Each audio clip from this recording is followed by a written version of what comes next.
Je m'en bats les de vos histoires en fait. Amitié. Ça, c'est ce que répond Cyril Hanouna, un journaliste curieux de savoir comment se passe sa transition sur YouTube. Car vous le savez sûrement, mais depuis la fermeture de C8, l'animateur a migré sur internet, battant au passage plusieurs records d'audience. Le but de cette manœuvre, continuer de faire exister une émission que l'on a visiblement tenté de faire taire en plus haut lieu. C'est un scandale démocratique, c'est un scandale économique, et c'est un scandale au niveau de la liberté d'expression. Des débats à contre-courant, une liberté de ton assumée, des critiques sans retenue contre le gouvernement, visiblement, ça a fini par en fâcher certains. Ces trois personnes travaillent à l'Arcom et l'un d'entre eux, c'est un homme, a dit notamment cette phrase: nous, on nous a demandé de virer Hanouna, on l'a fait, on a fait notre boulot. Sauf qu'au-delà de la politique, ce qui nous intéresse ici, c'est de décrypter comment Hanouna a bâti un empire autour de son émission et surtout en quoi son tournant numérique pourrait bouleverser à jamais l'économie de la télévision. Il n'y a qu'en France, n'importe quel autre pays. on se tire, exactement, il n'y a qu'en France, on se tire des balles dans le pied comme ça. Hein. D'un point de vue financier, TPMP, c'est le jackpot. Contrairement aux séries, aux films ou aux grands événements sportifs, un talk show comme celui-ci coûte relativement peu à produire. Le secret pour y parvenir, un plateau qui une fois monté ne coûte presque rien à entretenir, des chroniqueurs à cachet fixe, pas de stars hors de prix juste pour chanter 5 minutes, et une diffusion quotidienne qui permet d'optimiser la rentabilité des coûts de production. En gros, avec une enveloppe relativement moyenne, Hanouna et son équipe produisent près de 20 heures de contenu chaque semaine. Et plus il y a de contenu, plus il y a de publicité. Pas vers ça ici. Pour vous faire un topo, en moyenne, 43 millions de Français regardent chaque jour la télé. Et plus votre chaîne fait de l'audience, plus les annonceurs sont prêts à mettre de l'argent pour diffuser leurs spots. Sur TF1, la première chaîne d'Europe, comptez entre 30 000 et 50 000 euros pour diffuser votre spot de 30 secondes dans la case 20h-22h, le fameux prime time. Voire 380 000 euros lors des grandes occasions, comme les finales de Coupe du Monde par exemple. Et dans le cas de C8, le créneau TPMP est lui aussi une petite mine d'or pour les annonceurs. Déjà car avec 2,2 millions de téléspectateurs, le programme propulse la chaîne au top des audiences, mais aussi car TPMP a une fanbase très fidèle. Et un public fidèle, c'est un public facile à cibler et ultra réactif. Les études le prouvent, plus on suit un programme, plus les pubs qui y passent sont susceptibles de nous pousser à l'achat. Voilà donc pourquoi d'année en année, TPMP est devenu le chouchou des marques et de sa chaîne. Tenez-vous bien, l'année dernière, l'émission a rapporté environ 60 millions d'euros assez vite, soit 40% de son chiffre d'affaires selon les estimations. Et pour vous rendre compte à quel point cette émission tire le maximum de son potentiel, comparons sa rentabilité avec un autre programme présenté par quelqu'un qu'Hanouna ne porte pas vraiment dans son cœur, Thierry Ardisson. C'est pas possible, quoi. C'est une racaille inculte.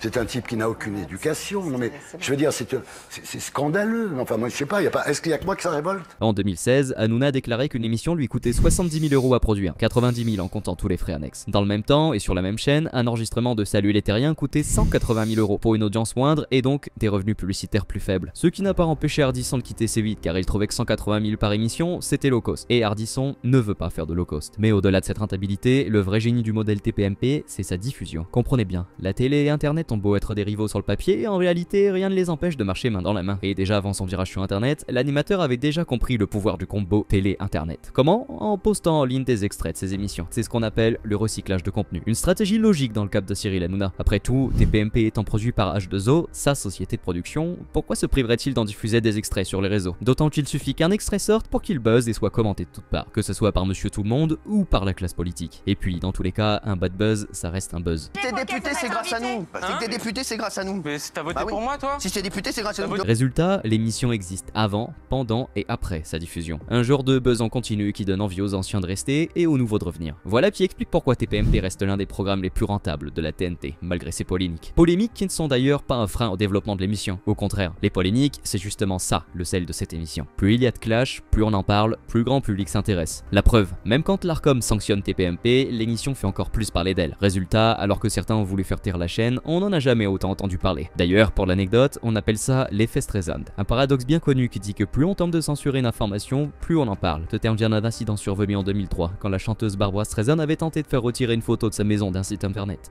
Bilan, intrigué par cette requête, le monde entier s'est mis à chercher cette fameuse photo. Tout comme beaucoup de gens se sont mis à taper les lettres TPMP dans leur barre de recherche YouTube, depuis la censure de l'Arcom. Et oui, avec ou sans télé, Hanouna cartonne. Et ça pose forcément une question fatidique. Le monde de la télé est-il en train de s'effondrer? Le virage d'Hanouna sur YouTube a prouvé une chose, le modèle économique de la télé doit se réinventer. En 2022, les Français passaient 3h26 par jour devant la télé, soit une baisse de 13% par rapport à 2020. Dans le même temps, Netflix totalise 4,6 millions d'utilisateurs quotidiens en France et Amazon 1,4 million. Ces chiffres, les annonceurs les ont parfaitement compris. Conséquence, les chaînes de télévision ont enregistré une baisse de 8,7% de leurs recettes publicitaires au premier semestre 2023. Une tendance qui s'est encore accentuée depuis et qui marque un déclin spectaculaire pour le petit écran. Rendez-vous compte, dans les années 80, un programme pouvait capter facilement 10 millions de téléspectateurs sans problème. problème. Aujourd'hui, on parle de succès quand on dépasse les 6 millions. Sauf qu'on vient de le voir, pour faire de l'argent à la télé, il faut faire de l'audience. Et comment fait-on de l'audience sur la TNT? En proposant des programmes que les gens veulent voir. Et que veulent voir les gens en ce moment? Des émissions en ton libre, qui abordent les problèmes de notre société sans tabou.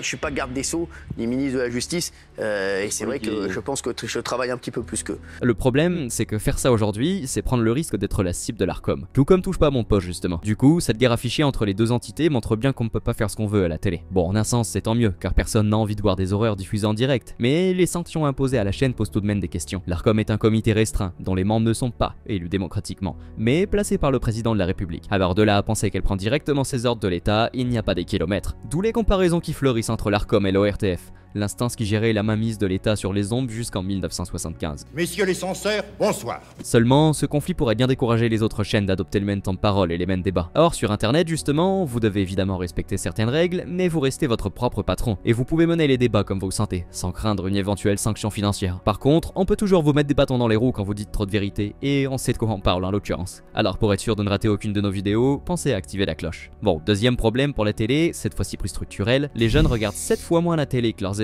On pourrait faire une vidéo entière sur le pourquoi du comment, mais dans les faits, la jeunesse a fui le petit écran. Direction internet. Mais si nous connaissons tous ces chiffres, forcément, l'animateur les connaît aussi. Alors même s'il a signé avec M6 pour y apparaître dès la rentrée prochaine, qu'est-ce qui nous prouve que Cyril Hanouna ne se lancera pas aussi sur internet? Et si Hanouna proposait une quotidienne directement en ligne? Ça paraissait impossible auparavant, mais l'hypothèse semble de plus en plus crédible. Les chéris, sachez qu'on est déjà plus de 100 000 sur YouTube en direct.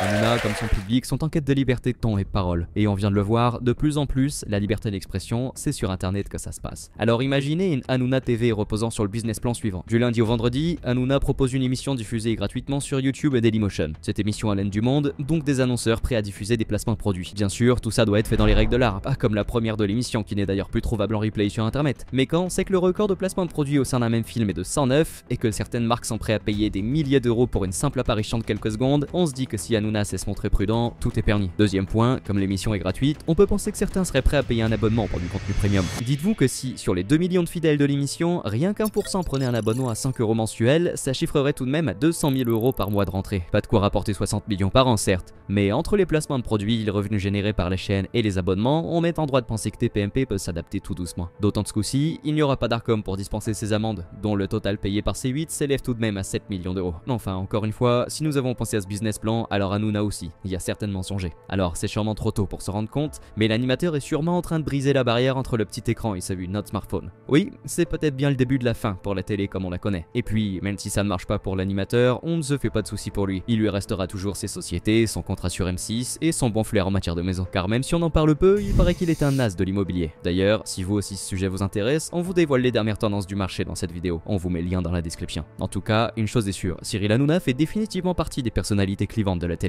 Avec lui, pas de demi-mesure. On l'aime ou on le déteste. D'ailleurs, si vous le détestez, il faudra commencer à vous habituer à sa présence. Car en plus d'être présent sur l'écran, on risque bien de l'apercevoir du côté de l'Elysée. Et oui, selon les dernières indiscrétions du milieu, on prête à l'animateur des intentions politiques. Peut-être qu'après les États-Unis ou l'Ukraine, nous aussi, un jour, nous aurons un président issu de la télé. Alors, Hanouna président, bonne ou mauvaise idée? On vous laisse nous dire tout ça dans les commentaires. D'ici là, pensez à liker la vidéo et abonnez-vous.